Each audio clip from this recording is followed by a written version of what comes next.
Hey guys, कैसे हैं आप लोग। आई होप आप लोग अच्छे होंगे। मैं ज्योति आपका स्वागत करती हूँ स्टडी ज्योग्राफी चैनल पे।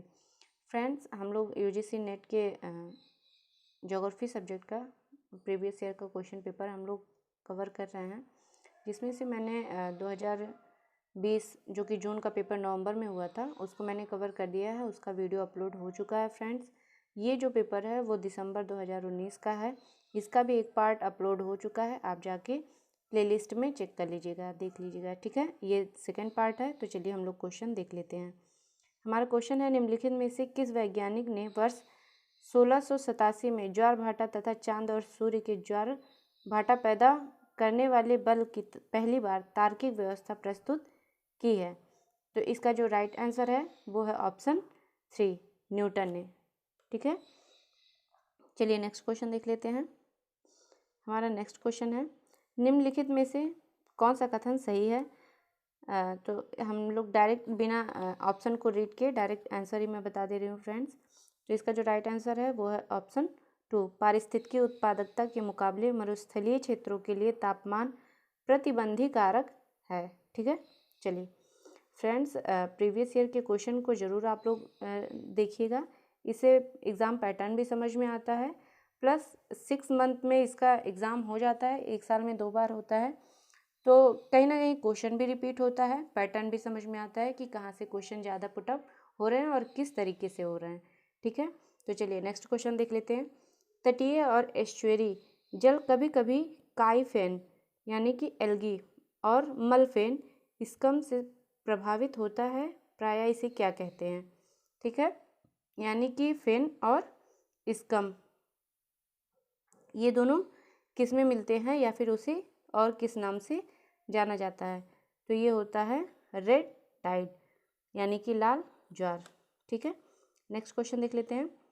हु क्वाइन द टर्म यानी कि इस टर्म को किसने दिया है? जियोपैलिथिक।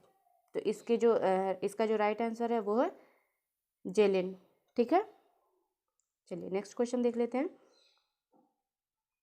हमारा जो नेक्स्ट क्वेश्चन है वो रेड जेल के वास स्थान यानी लेम्बिन्जरम की अवधारणा के संबंध में निम्नलिखित में से कौन सा कथन सही है? तो इसमें कोड दिया गया है। कथन ए है, यह वह भौगोलिक क्षेत्र है जिसके अंदर सजीव विकसित होते हैं। कथन बी, यह मनुष्यों की वह आर्थिक एवं सांस्कृतिक गतिविधि है जो वे अपने परिबद्ध क्षेत्र से बाहर करते हैं, ठीक है। ऑप्शन सी, मतलब सॉरी ऑप्शन नहीं है, ये कथन ही है। और कथन सी है, यह मानव समाज और किसी स्थानिक संगठन और उसकी भौतिक अवस्थिति के बीच का संबंध है।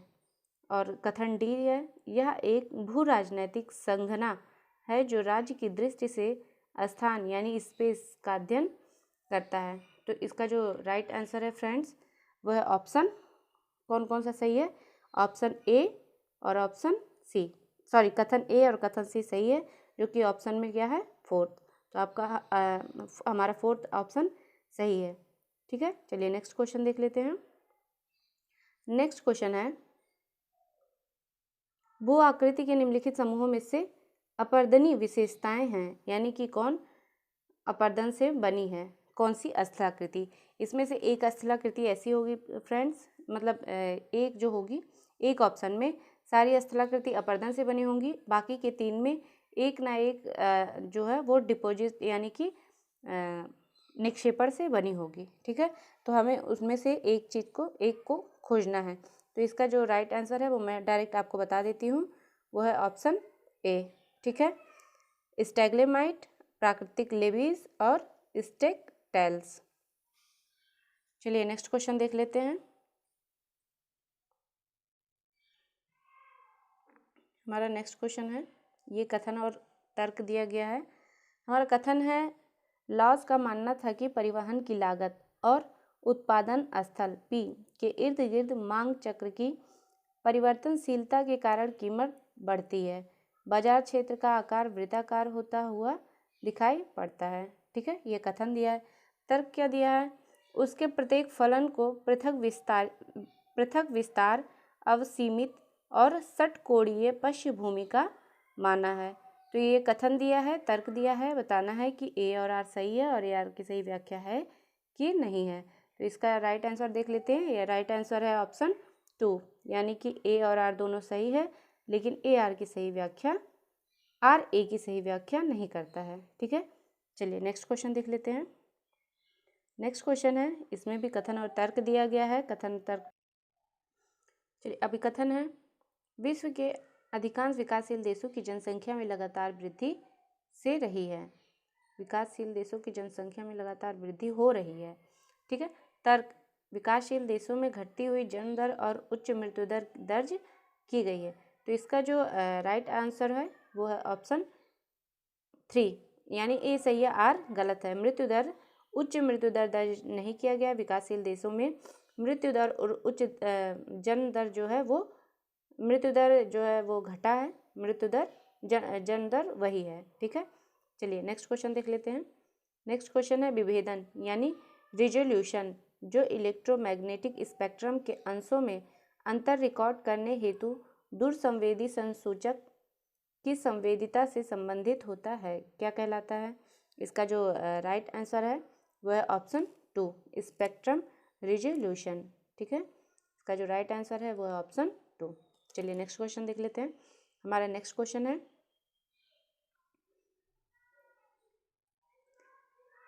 नेक्स्ट क्वेश्चन जो है वो मिलान दिया गया है, पद दिया है और विवरण दिया है। ठीक है, तो हम लोग देख लेते हैं, इसको मिला लेते हैं। तो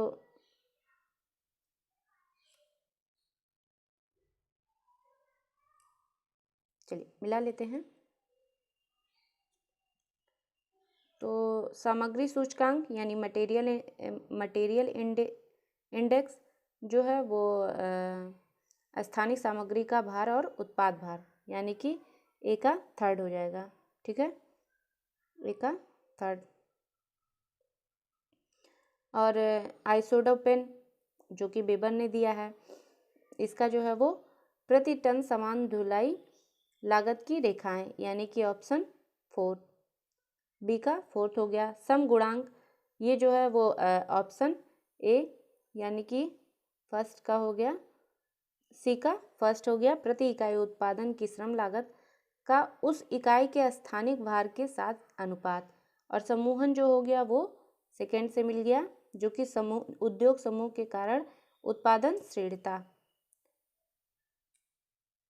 इसका ऑप्शन जो है थर्ड वो सही हो गया। ठीक है, ऑप्शन थर्ड। चलिए नेक्स्ट क्वेश्चन देख लेते हैं। चलिए फ्रेंड्स नेक्स्ट क्वेश्चन देख लेते हैं। नेक्स्ट क्वेश्चन में भी मिलान दिया गया है, अर्थव्यवस्था का प्रकार और उसकी विशेषताएं। तो फ्रेंड्स हम लोग देख लेते हैं। जो ए है, जीविका आधारित। ठीक है, सबसिस्टेंस। तो इसका जो मिलान इसकी जो राइट विशेषता होगी वो होगी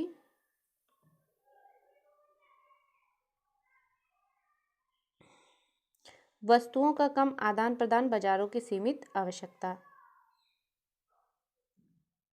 यानी कि फोर्थ।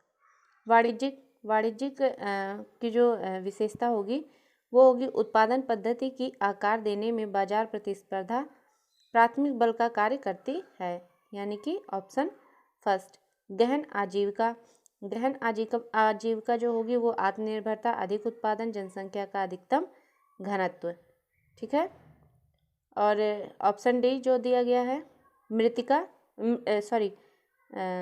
विस्तृत जीविका, इसका जो है वो सेकेंड बचा है, वही हो जाएगा। आत्मनिर्भरता, कम उत्पादन, जनसंख्या का कम घनत्व। ठीक है, तो इसका जो राइट आंसर है वो है ऑप्शन 2। चलिए नेक्स्ट क्वेश्चन देख लेते हैं। नेक्स्ट क्वेश्चन है, निम्नलिखित विकल्पों में से कौन सा सक्रिय ज्वालामुखी के विश्व वितरण को सही ढंग से वर्णित करता है?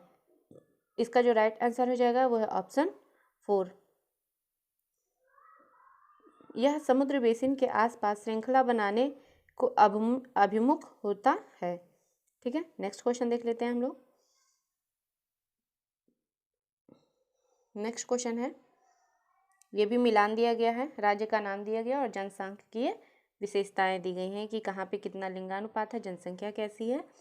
ठीक है, कौन सा राज्य किसके लिए ज़्यादा फेमस है। तो देख लेते हैं हरियाणा, तो जाके जो कि बहुत ज़्यादा फेमस है, आप लोगों को पता ही होगा। ठीक है, चलिए इसका जो हम लोग मिलान कर लेते हैं, सॉरी फ्रेंड्स, इसका मिलान हम लोग कर लेते हैं। तो हरियाणा जो कि सभी लोग को पता है, न्यूनतम लिंगानुपात, इसे मिला लेते हैं। केरल, केरल में क्या है, सर्वाधिक साक्षरता है, लेकिन यहाँ पे साक्षरता नहीं दिया गया है, यहाँ पे साक्षरता, सॉरी फ्रेंड्स,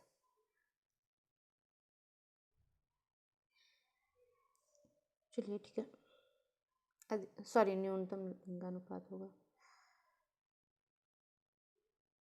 न्यूनतम लिंगानुपात।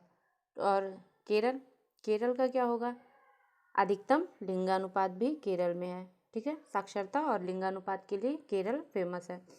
मिजोरम देख लेते हैं। मिजोरम जो है वो शहरी जनसंख्या का सर्वाधिक प्रतिशत यहाँ पे है। और उत्तर प्रदेश में जैसा कि पता है कि सर्वाधिक जनसंख्या उत्तर प्रदेश की है। चलिए नेक्स्ट क्वेश्चन इसका ऑप्शन देख लेते हैं। ऑप्शन बी सही है। ठीक है, पहले का दूसरा, ठीक है ठीक। नेक्स्ट क्वेश्चन देख लेते हैं। नेक्स्ट क्वेश्चन है, जल जलीय ढाल सिद्धांत, हाइड्रोलिक स्कोप थ्योरी किसने दी है। ठीक है, तो इसका जो राइट आंसर है वो है हर्टन, ऑप्शन 3 इसका राइट आंसर है। चलिए नेक्स्ट क्वेश्चन देख लेते हैं। भारत और पाकिस्तान तथा भारत और बांग्लादेश के बीच सीमाएं निम्नलिखित में से किस प्रकार की हैं। फ्रेंड्स, यही क्वेश्चन जो ये 2019 दिसंबर में आया है, यही क्वेश्चन 2020 में भी जो नवंबर में पेपर हुआ है जून वाला, उसमें भी ये क्वेश्चन आया हुआ है, जिसका आंसर पहले कुछ और दिया गया था, बाद में चैलेंज करने के बाद उसका आंसर बदल दिया गया था। तो इसीलिए आप प्रीवियस ईयर का क्वेश्चन ज़रूर से ज़रूर देखें, और एक बार नहीं 2 बार 3 बार रिपीट करके देखें, ताकि आपको क्वेश्चन समझ में आ जाए। और ये क्वेश्चन अगर दोबारा आता है तो उसका एडवांटेज भी आपको मिल जाएगा। ठीक है, तो इसका राइट आंसर देख लेते हैं। इसका जो राइट आंसर है वो है ऑप्शन 2, यानी कि उत्तरवर्ती। चलिए नेक्स्ट क्वेश्चन देख लेते हैं। नेक्स्ट क्वेश्चन है, भूगोल में मानवतावादी विचारधारा का प्रतिपादक कौन है। ठीक है, तो मानवतावादी कौन है, किर्क हैं। इन्हें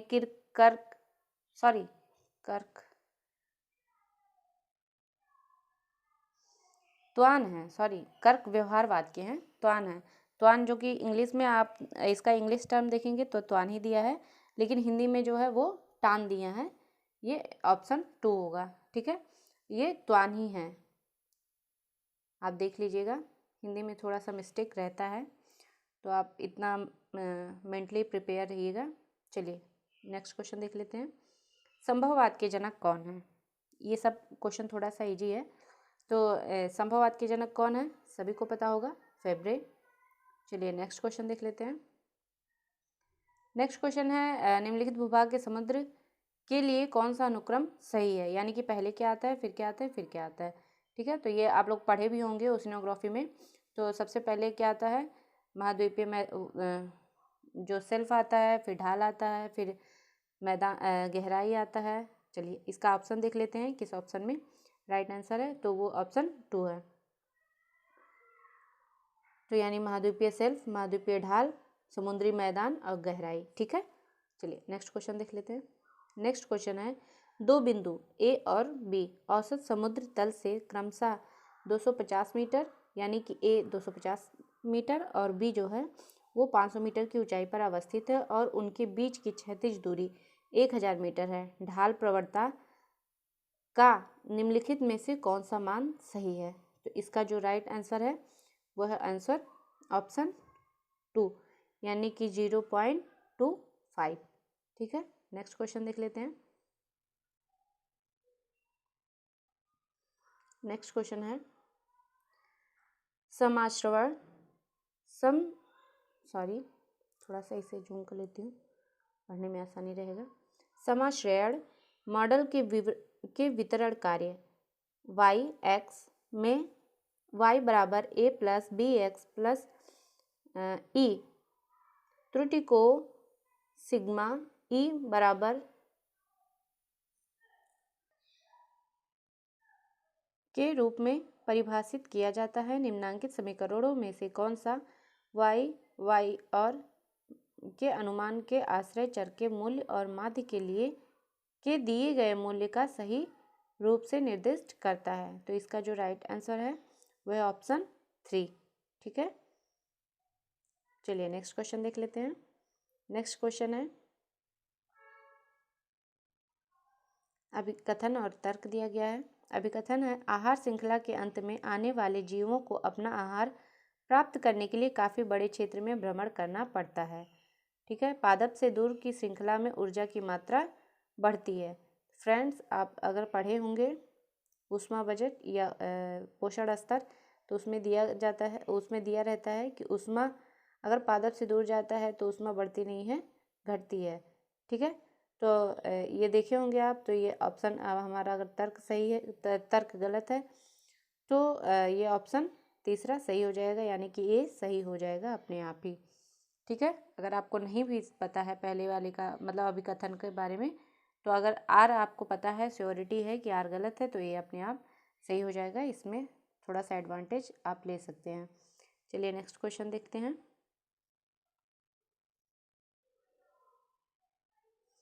निम्नलिखित में से कौन से मौसम उपकरण स्टेवेंसन स्क्रीन के बाहर रखे जाते हैं? ठीक है, इसका जो राइट आंसर है वो है एनीमोमीटर, ऑप्शन 2। चलिए नेक्स्ट क्वेश्चन देख लेते हैं। नेक्स्ट क्वेश्चन है, क्षेत्रीय बसाव के संगठन के लिए केंद्रीय स्थान प्रणाली का K7 का क्षेत्र सिद्धांत संचालन निम्नलिखित में से किस सिद्धांत पर आधारित है? आप इसे जरूर पढ़िएगा, K7, K3 और K4। ठीक है, तो जो K7 है आपका वो है प्रशासनिक सिद्धांत। ठीक है, ये इससे क्वेश्चन हमेशा आते हैं, आप जरूर पढ़ के जाइएगा। नेक्स्ट क्वेश्चन है, लकड़ी काटने का व्यवसाय किस श्रेणी में आता है? तो आपको पता ही होगा, लकड़ी काटना जो है वो प्राथमिक क्रियाकलाप है, तो ये ऑप्शन सी। देखिए थोड़ा सा इसमें ये भी है कि अगर आप ध्यान से नहीं देखेंगे तो आपको ये पता है कि लकड़ी काटने का व्यवसाय प्रथम में है, तो आप बहुत से लोग फर्स्ट ऑप्शन ए मार के चले आएंगे। आप जो ऑप्शन है उसे केयरफुली रीड आउट करने के बाद ही टिक करिएगा। ये जो प्राथमिक है वो तीसरे नंबर पे दिया है। ठीक है, चलिए नेक्स्ट क्वेश्चन देखते हैं। नेक्स्ट क्वेश्चन है, निम्नलिखित में से किस पंचवर्षीय योजना के दौरान भारत सरकार ने कृषि आयोजना के लिए क्षेत्रीय दृष्टिकोण अपनाया है? तो ये पंचवर्षीय योजना भी आता है, आप इसे भी रीड आउट करिएगा। हर वर्ष पूछा जाता है, अगर आप पिछले साल का क्वेश्चन पेपर लेके देखेंगे तो इससे क्वेश्चन हर वर्ष आता है। तो इसका जो आंसर है वह ऑप्शन तीसरा, यानी कि 8वीं पंचवर्षीय योजना। फ्रेंड्स, आज के लिए इतना ही, क्योंकि वीडियो बहुत लंबा हो जाएगा तो आप लोग भी अच्छे से देखेंगे नहीं।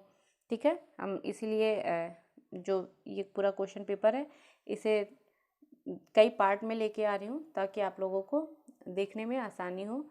छोटा छोटा वीडियो रहेगा तो जल्दी ख़त्म भी हो जाएगा, आप इसे रिवीजन भी 1 बार 2 बार 3 बार कर लेंगे। ठीक है, अगर देखिए फ्रेंड्स, जैसे एक बार आप पढ़ लिए हैं तो आप इसमें जब सेकेंड टाइम पढ़ें तो स्पीड को थोड़ा बढ़ा के आप ये वीडियो के ऊपर, आप जैसे आपका ये वीडियो चल रहा है तो यहाँ ऊपर 3 डॉट बने होते हैं, उस पर आप क्लिक करेंगे और नीचे जाइएगा तो स्पीड दिया रहता है, स्पीड पे क्लिक करिएगा तो आपका नॉर्मल स्पीड चलता है। तो अगर आप एक बार पढ़ लिए हैं, दोबारा आप थोड़ा फास्ट करके पढ़ सकते हैं, आपको चीज़ें समझ में आएंगी। तो जब दोबारा आप पढ़ें तो स्पीड को 1.25 या फिर 1.5 पे आप देख सकते हैं। आप देखेंगे तो वीडियो जल्दी ख़त्म हो जाएगा, आपका रिवीजन भी जल्दी हो जाएगा, आपकी समय की बचत हो जाएगी। चलिए मिलते हैं नेक्स्ट वीडियो में, तब तक आप देखते रहिए, पढ़ते रहिए, आगे बढ़ते रहिए। धन्यवाद।